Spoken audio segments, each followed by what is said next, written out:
I hate winter, or at least I used to. God has definitely restored my perspective and my perception about winter. If you are aware, there was a terrible, terrible winter storm this past winter, and everybody got hit with tons of snow, tons of ice. I am in Dallas, Texas, and so when I say they shut the city down, they shut the city down. Okay. And I had a chance to really dig deep into the perceptions that I've had and I've held on to over the years. As a Midwest girl who grew up in the winters, harsh winters, I had a chance to slow down and really ask God to restore my perceptions about winter and about slowing down, because I'm always so frustrated. I'm always just like, snow, inconvenience, all the things that come with winter. I really just have always despised it. And I know I'm not the only one, but there's so much revelation in that. And so, what's up, soulmates? How is life nurturing you? I know it's been a minute, but this episode is very timely and we are going to get the ball rolling. We are going to dive a little bit deeper into this idea of hating winter, but it's kind of like an AKA for hating the inconvenience, hating the slowdown, hating the season that may look like it's inconvenient. It's actually beneficial to your soul. I have a central story about life living in Cleveland as a Midwest girl. As you all know, I'm a Midwest princess living in Dallas, Texas. And there was a major storm that happened, and it brought back all these different ideas of what life was like when I was living in the Midwest, and some takeaways from this one particular story about potholes while I was on my way to work. And God just began to extract so many different things from that story to give me wisdom on how to continue to operate in winter or in slow seasons or in seasons that feel like inconvenience to me. And I'm going to provide 3 takeaways, and then I'm going to give you all some seed for thought questions that you can journal about, can talk about with your friends, talk about with your partner, talk about with your creative mentor, whatever that may look like for you. Just make sure that you dig deep, okay? Because it'll hit you where it hurts, but that's the purpose. And if you know, Seed Sowers Community is about ditching hustle culture. I believe that God gave me these revelations because I was struggling so bad to understand, like, why did you create winter? Like, it's just, like, like, I just didn't understand it at all. Like, I really was wrestling with it for a long time. And I can understand it, in certain, aspects, but it didn't really fully hit me until this one day. I was on my way to work this one day, and there were potholes everywhere. It was ice, salt, gravel, inconvenience. All of it was annoying. I was feeling like I was slowed down because I needed to get to work. And if I'm honest, I've wrestled with God about this on numerous occasions. So it made me wonder, like, why make a season that feels like interruption? Why create months that feel like delay? And that's when the Holy Spirit began to speak to me about winter being in God's nature, because He's not always blooming. He's not always accelerating. He is not always producing fruit. Even the trees yield, the animals hibernate, the earth rests. And those are things that I miss out on because sometimes I get so swallowed up in this capitalist society that we live in that tells us to keep going, keep working, bigger, bigger, bigger, bigger. And it's like, whew, we are not machines. We can't do all of this. We have to understand that we were not designed to keep doing this and not find time and moments of rest. So my first takeaway is that winter is in God's nature. Slowing down has to be in ours. So this idea is really just that if winter exists in creation, that means that it exists in God, which in turn, it exists in the world that He designed around us. And He is not always operating in every season all the time. Even though, if we want to be technical, we understand that there are different seasons happening simultaneously, but it's not always happening in your present and current reality. Like, yes, You can be living in a city in one part of the region of the world where it's summertime, and another region of the world it's wintertime, and God can be working simultaneously because he's omnipresent, he's God. But that doesn't mean that they're operating on the same wavelength. Like they're operating in winter, you're operating in summer. Those are two different mindsets. Those are two different seasons that you have to prepare for, that you have to be equipped for. And that's what it calls for. We have to rest and be still sometimes. And that is by design. It is not because, we want to miss out on things that we feel like we're missing out on, or we want to keep burning ourselves to the core. No, that is not our natural design. And that is not what I personally subscribe to, because it does not feel natural to me. So if rest is in his nature, then we damage ourselves trying to live outside of it. There are seasons where God slows us down because he is trying to rest on us, and he is inviting us to rest in him. And if we're resisting that, we create friction with the very rhythm that he designed. And that's not helpful if we want to continue to develop and grow in our creative gifts and in our callings and things like that. We have to find time to be able to reflect that, oh, God actually created this. This is something that he gave me as a gift. And so it's important to lean into that. So coming off the backs of this story about these potholes, okay, the second takeaway is that speed and potholes equals complete blowouts. What do I mean by this? The problem is not the pothole. The problem is the speed at which we hit it. So say, for example, you're going 5 miles per hour versus 30 miles per hour on a road that you've taken before, and you are hitting these potholes.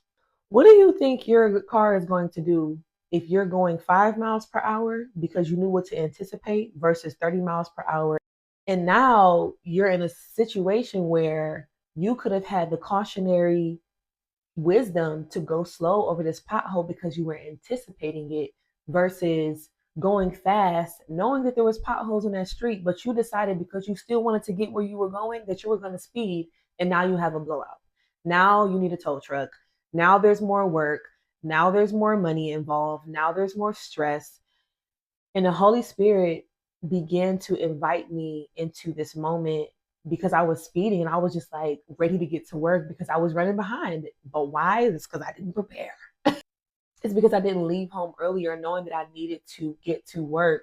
And I had all of these different roadblocks, if you will, on getting there. I have to shovel my car, the snow off my car when I get out. I have to make sure that my car is defrosted. So I gotta wait. I gotta go warm the car up before I can even get in there. I have to go slow on the roads because it's icy. I have to make sure that I have everything that I need in case something goes wrong on the roads. I have to go slow. And all of this requires preparation. All of this requires me to be in a state of mind where I am working ahead because I know the season that I'm in. This requires me to lean into the moment and ask myself, hey, what is it that I need to lean into so that I can make sure that I am getting where I need to go in its rightful manner, in its rightful time? And I had to be humbled enough to say, like, where am I speeding through damaged terrain in my life? Because some of the damage in our lives, it's not necessarily because the road is bad. It's because we refuse to slow down when we know the road conditions have changed.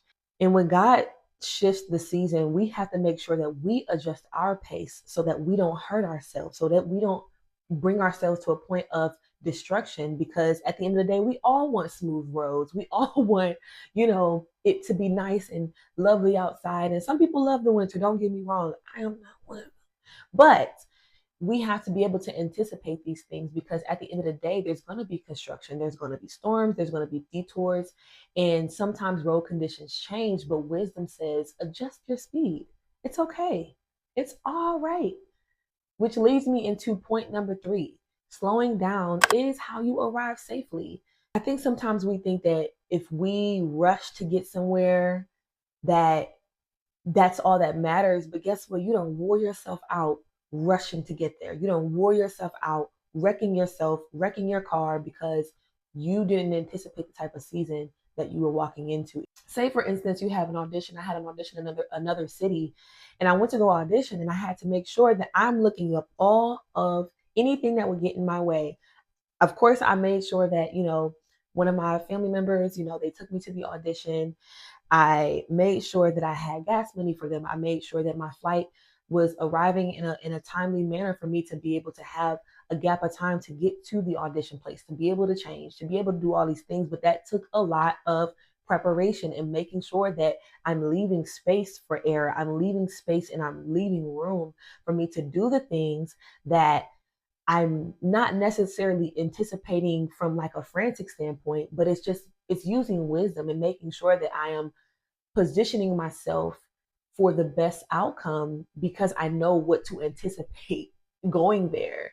And so if I know that I need a ride, if I know that it's going to take an hour to get to the location, if I know that, I might be there all day, I have to make sure that I'm planning for all these things. Like, if something goes wrong, do I have Lyft on my phone? Can I take the trains? Can I learn something last minute? Like, do I have the wherewithal to be able to navigate these situations if anything goes wrong? And I think that that's something that, even though it's an inconvenience, you have to consider inconvenience. You have to consider the times where we're not necessarily going to have all of the things laid out for us. And it's okay, because what's meant for you is not going to pass you by, but rushing to do something or trying to get there fast is not going to guarantee that you get there safely. And this requires awareness. And we say that we want to get where we're going efficiently, but efficiency doesn't always mean fast. It doesn't mean quick and go, go, go, go, go. It means being wise. It means being attuned to the moment. It means being able to, yes, sometimes make quick decisions and not think about it and be in analysis paralysis, because that's a thing and that's something I'm working through too. But it sometimes means leaving earlier. It means driving slower. It means preparing more. And winter forces intention. You got to salt your driveway. You got to wipe the windshield. You got to be prepared and checking for black ice. You have to be more alert. And the summer months don't always bring that, because we out, we easy, we breezy, we having a good time. We're not as alert and as cautious, and because we're so in the mode of having fun, in the mode of going, in the mode of being and doing, that we don't have the same type of lens.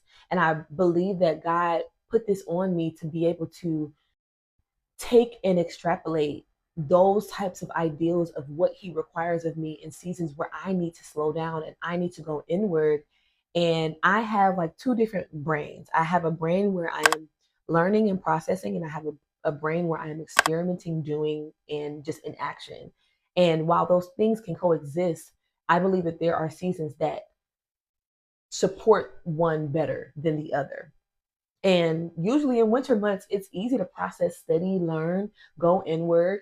And in months where it's like, and this is not necessarily tailored to months per se of the year, it's whatever season that you find yourself in. If you know that you're in an action season, you gotta just be in an action season. Sometimes you don't have time for analysis. Sometimes you don't have time to detail every single thing. Like, as long as you have a blueprint plan, you can do it. As long as you have a clear-cut idea of what it is, sometimes you just got to go and you got to fix the details along the way. That's what I'm doing with Seed Sowers Community. That's what I'm doing with my creative career, because I learned that there are this a season for everything. Ecclesiastes tells us there's a time for everything. There's a time for war, there's a time for love, there's a time for crying and mourning, and there's a time for joy. There's a time for everything. So we have to learn how to be able to lean into these moments where our season requires a specific thing from us and be okay with it, because that's the design.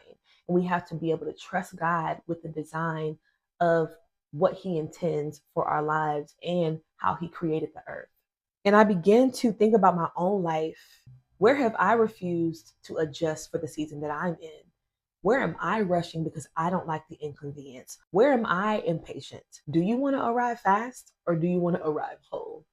Because I don't want to arrive nowhere in pieces, okay? I want to be, we got to keep the cutesy over here, okay? Like, we don't want to arrive nowhere in pieces.